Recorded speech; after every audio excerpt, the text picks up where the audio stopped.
Fibromyalgia and hormones, what's the link? One key area of fibromyalgia studies is how stress, whether physical, psychological, or emotional, modifies the body's pain perception.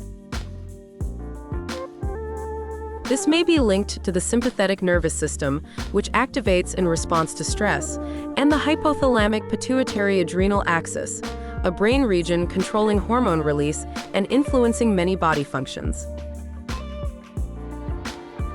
This system regulates cortisol, which often functions abnormally in fibromyalgia patients.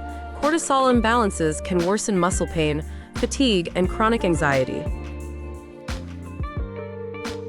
Fibromyalgia predominantly affects women, and hormonal fluctuations play a significant role in symptom severity. Estrogen and progesterone fluctuations during menstruation, pregnancy, or menopause can influence pain sensitivity.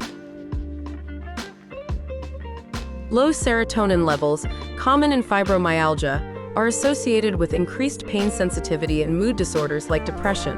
Melatonin deficiency disrupts sleep, worsening chronic fatigue.